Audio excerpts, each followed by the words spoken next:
Доброго вечора, ми з України. Hello friends, and welcome back to Ushanka Show. I'm your host Sergey Sputnikov, and I was born in the USSR. So recently I posted a picture on my community page on YouTube, this photo of my mom while she was visiting us back in 2005, and quite a few people requested to find out what was my mother's impression of the US. So today we're going to talk about that trip. First of all, I would like to tell you a little bit about my mother, just in case if you're new to my channel or somehow missed some of my videos. So my mom was born in 1948, and she was born and grew up in a small village in the northern Ukraine that recently was under Russian occupation. She finished 8 years of school in that village, and then she moved to Kiev in the end of 1960s, and that's when she met my father, got married, and that's where I was born in Kiev back in 1971. Like many other citizens of the Soviet Union, my mother didn't travel a lot. I don't think she ever left the territory of Ukraine or Ukrainian Soviet Socialist Republic. She may travel to Belarus because we were literally like 15 miles from the border, but her furthest travel was going down to the Black Sea and down to Azov Sea in the 80s. So that was one of the main challenges when I was talking to my mom about coming to America to visit us, that she didn't have experience of traveling and she never ever flew on a plane before. In 2005, she was already 57-year-old. So, for older people, it's scarier and more challenging to travel, especially across the ocean, especially if you never flew on a plane before. So my mother actually gave me an ultimatum. She agreed to come and visit us and stay for a month, but she said, the only way I can come to America is if I get on the plane in Kiev and I get off the plane in the United States and you will meet me there. I don't want to change planes anywhere along the way. And the problem was that there was no direct flight from Kiev to Chicago, the nearby airport. It used to be back in early 2000s, then they canceled it. So the only way my mom could fly non-stop would be flying from Kiev to New York City. So I had to agree, which meant I had to drive from Michigan to New York to pick her up. And as I found out later, my mom didn't realize how far Michigan from New York City. And then I later was thinking when 9/11 happened, she was really worried about me because, she wasn't really good with geography of the United States. So she was kind of had this thinking that everything is close to New York. So she didn't realize how far we are from New York. And that's about a 12-hour drive by car. It's about 800 or 900 miles. We also weren't sure if my mom would be able to get a visa because just a couple years prior, I tried to have my brother, who is 15 years younger than me. So that time he was like 16. I wanted him to come and visit, stay with us for summer. So he went to American Embassy, paid $100 for the собеседование, so like for the interview. And American Embassy in Kiev decided that my brother is not my direct relative, and they refused to give him a visa. And that was, of course, huge disappointment. So I was also concerned that my mom wouldn't be able to get visa as well. But everything worked out just fine. They issued my mother 6 months visa. I think for the older people, they didn't have the concern that the person may stay in America illegally. So everything worked out good. And I decided so the best time for my mom to come would be in May because Michigan is getting pretty hot in the summer. So I wanted my mom to be comfortable. So we decided May will be like the best month. It's already pretty green, but not too hot yet. And I had to drive to New York City. So I left the day prior. At that time, I had a small economical car, Suzuki Esteem, 1998 station wagon. And that thing was a small 4-cylinder engine. I was getting easily 35, 37 miles per gallon on the highway. So it wasn't a problem, but still, it's a long drive. And that was the first time when I decided to try listen books on tapes. That car is still a cassette player. So I found in the library some big book.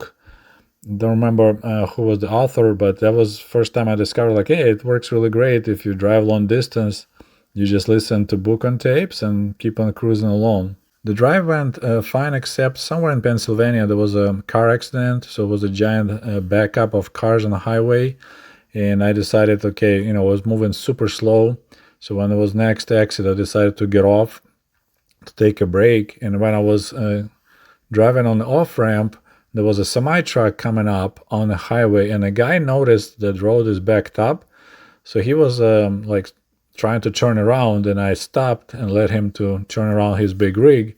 And then I thought, hey, maybe this guy is local and he knows the back roads to jump on the next exit. So I decided, okay, I'll take my chances and follow him because, he may decide to go home or may decide to go back to his warehouse or wherever he keeps his truck, or he will use the back roads and jump on the highway further east. So for about half an hour, I was following him on all these crazy back roads, but he took me back to the highway, and that's why I missed that giant traffic jam and continued my journey towards New York. I stayed the night with my friend in New Jersey, and then in the morning I met my mom at the JFK airport. It took a while for her to get out through customs and passport control because she spoke no English, and people couldn't understand what was going on. So it took me about an hour, and like everyone already left except my mom. So then we got in the car and started driving towards Syracuse, New York, because that's where her friend from her childhood, who also the lady who they grew up in the same village. And when I was born, that lady helped to baptize me, so she was my godmother. So I was like, well, might as well on the way back, it's a long drive, we'll stop there overnight.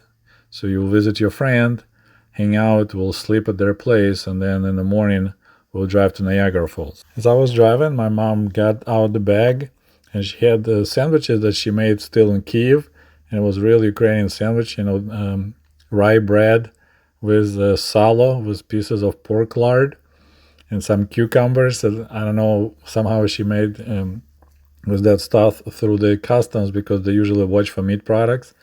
So she let me have that while I was driving, so that was kind of cool. And while we were driving towards Syracuse, there was the first shock that my mom experienced because of America, and that's because of the roadkill. She saw a dead deer laying on the side of the roads, and she got so disturbed.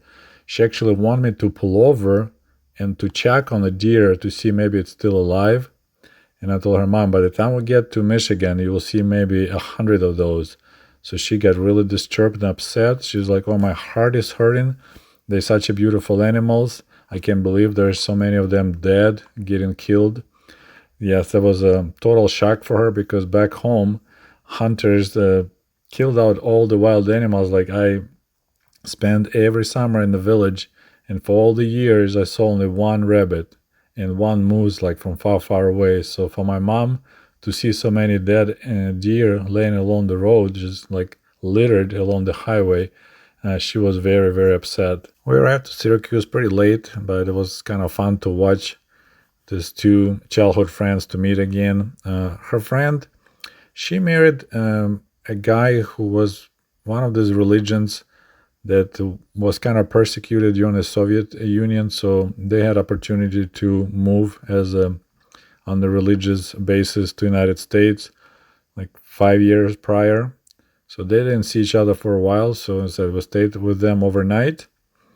And in the morning, then we left for Niagara Falls. And it was kind of funny, that lady, my godmother, gave us a big jar, like 3-liter glass jar of pickled cabbage salad. And that salad, my wife loved so much. Like she was torturing me for years trying to get the recipe, and I was keep on forgetting to ask for it. But that was just this nice, crispy cabbage salad. Pickled salad. It was so good. It was still morning when we arrived to Niagara Falls, and my mom truly enjoyed that place. Myself, I was there already twice before, so I knew where to show it. And yeah, she really liked the place. Later, she told me, like, out of all the other places of interest, Niagara Falls was the most like place that she liked and was really impressed. And she was always talking about it, how much she liked it. Then we had this long and boring drive from Niagara Falls to Michigan, and that's when my mom like, "Oh my God, I'm so sorry. I didn't realize how far you live from New York." And I'm like, "Yeah, Mom, I was trying to tell you, but you gave me that ultimatum, so here we are." But my little car was a station wagon, so she was able to lay in the back seat and just kind of relax, because for the person that she never, had a chance for such a long road trip, so she was struggling. And we arrived to Berrien Springs late at night, and my mom started her visit.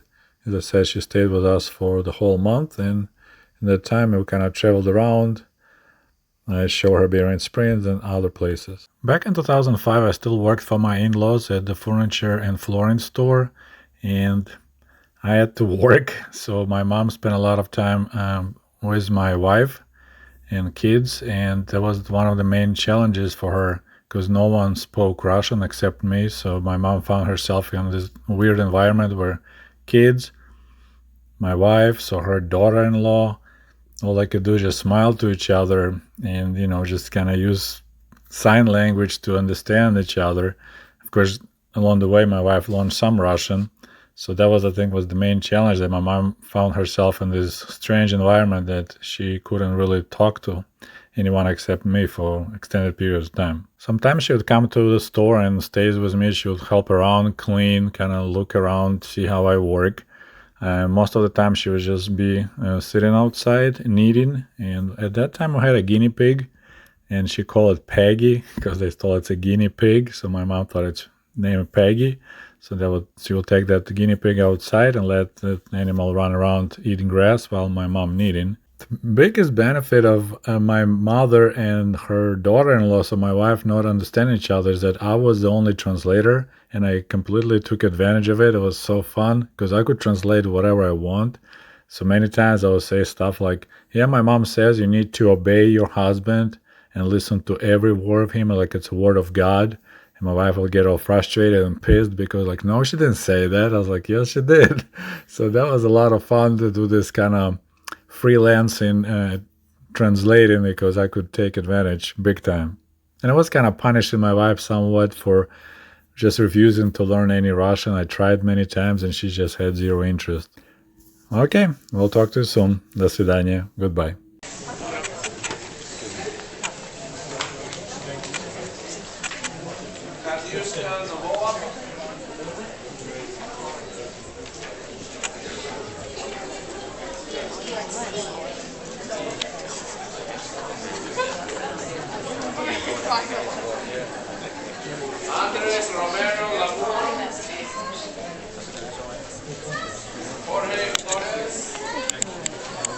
My name is Erin Stoffel. I'm from Canada. Hello, my name is Mr. Jewish. I'm from Lebanon. Good morning, my name is Zachary. I'm from My name is Sarah Labahan. I'm from Jordan.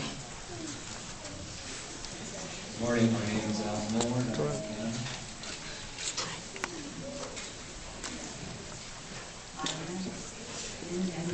Go ahead.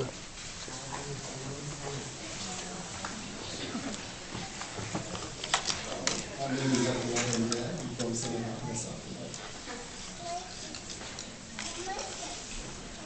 Hi, my name is Michael. I'm from Bulgaria. Hello, my name is Miguelina Fuentes, and I am from Mexico. Hi, my name is Rosa Umerovich. I'm from Bosnia. Hi, my name is Amir Lutovic. I'm from Bosnia. Hi, my name is Mayra Durakovic, and I'm from Bosnia and Herzegovina. Hi, my name is Fatima Kenik. I'm from Bosnia. Hi, my name is Benjamin Kanik and I'm from Bosnia. My name is Dino Nurtovic and I'm from Bosnia. Hi, my name is Benedict from Bosnia. Hi, my name is Linda Cloud, and I'm from Canada, and I can vote!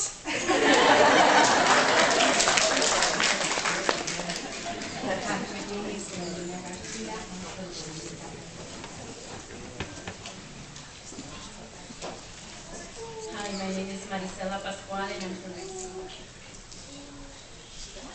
Hi, my name is Sylvia Hernandez and I'm from Guatemala. Hi, my name is Aline Peterson, and I'm from Latvia. And I have waited years to become a citizen. And I'm proud today to become a citizen with tears to my eyes.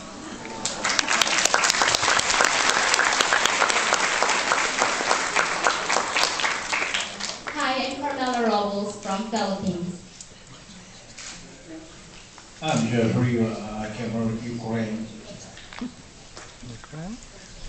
Morning, I'm Rick Northup, I'm from Canada. Good morning, this is Executive Guri from India. Good morning, this is Mahesh Nikhani, born in India.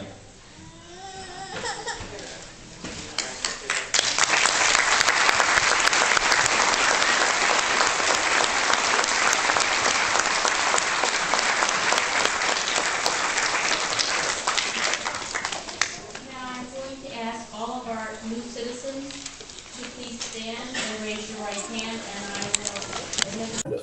Sergey wrote a book based on diaries he made when he was first in the United States. And as I understand, this is just volume 1, right? That's good. He's going to have multiple volumes coming out. Well, I said, well, since Sergey is kind enough to come up and speak with us, I bought the book. I said, I might as well read this. I read this in one sitting. 2 hours, 2.5 hours. I just couldn't put it down. It was so fascinating because your writing is very compelling, for one. And his story is very interesting for two. It's really interesting. You know, we've lived here our whole lives. We don't have that perspective. It's just so interesting to hear someone else's perspective about what we take for granted. So I hope you really tune in and listen to what he has to say. It's a very interesting, very informed perspective. Sergey is not a historian. He's an electrical engineer by trade, but I find that he has a depth of understanding on history, economics, culture. So just a very observant fellow and a great storyteller. So let's